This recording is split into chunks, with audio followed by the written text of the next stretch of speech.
Okay, let's move on to strict handstand push-ups. So it's like what we already did, except you don't get to use your legs at all.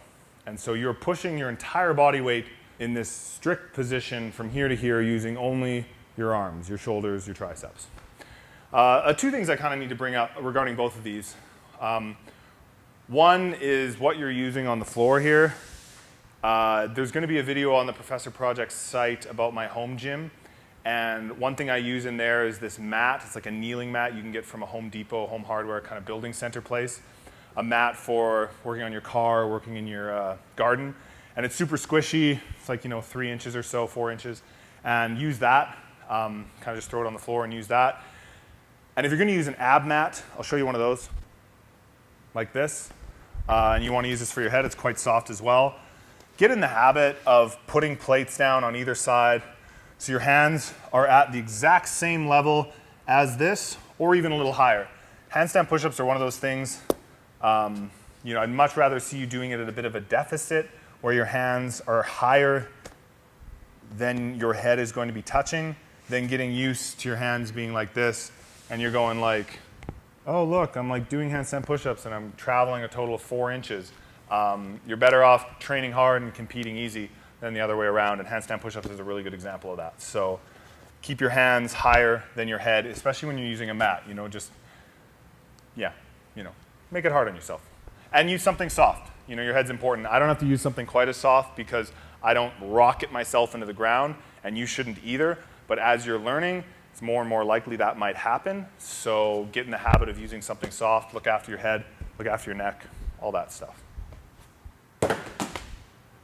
Strict handstand push-ups follows the exact same principles. Get used to working inside a box or a little bit smaller. Always mix up your hand positions as much as you can. Some people prefer going a little wider. It's usually a flexibility issue in their shoulders. And you're going to use more tricep going like this. This is going to use more deltoid and the rest of your shoulder. Obviously the wider you go, the easier it is. And you're kind of just like doing this. It shortens the range of motion. Just like if you're doing bench press and you're going really wide, you don't have to go down quite as far. So you can try going wide, but just know that that'll probably get ripped away from you when you compete. So don't get too used to it. And with strict, like I was talking about in kipping, you got to get used to keeping everything tight. To complete a workout that's super important, you might have to arch in your thoracic and in your lower back as well. So you're going to hit the ground, you're going to press, and then you're going to lock out. But long term, that's not going to get you anywhere. So 9 times out of 10 or more in training, keep the reps solid. And if you start to feel yourself arch, jump off the wall, take a break, maybe a little longer, and do the reps properly. That's what's really going to get you better in the long term. So I'm going to show you some good handstand push-ups. You'll notice that I do still arch a little bit. It's something that I'm working on, but it's a lot tighter than it used to be, and it's slowly getting better. So I'm going to do some quality strict handstand push-ups where I lower down, tap the head, and press up without using my legs.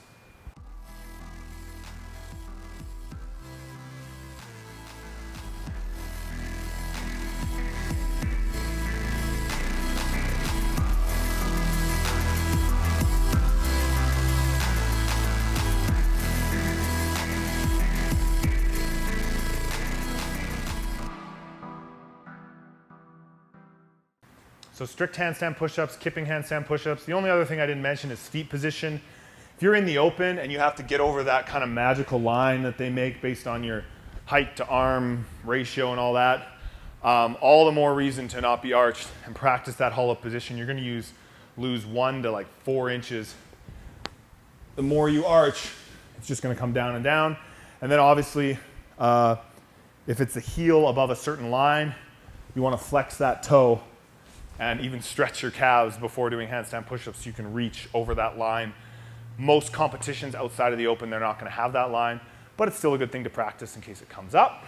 So you watch this. You say, okay, Brent, that's great. You can do handstand push-ups. You can rep them out. You've been to the games. You didn't tell me anything I didn't already know. How do I get better at handstand push-ups? Brent, I suck at handstand push-ups. Help, help. What's happening? So, like I said at the beginning of the video, how much do you weigh? How strong are your shoulders? This is the formula that matters. And so we're going to talk about that next. And a really rough guide that I'm going to recommend is something for you to try out is how much do you weigh, times that by 85%, so 0.85. So if you weigh 200 pounds, then that is 170 pounds. So if you're a 200-pound male or female and you put 170 pounds on a barbell, take it off the rack, and see how many times you can strict press that barbell. And we'll get back to you in the next video and talk more about that.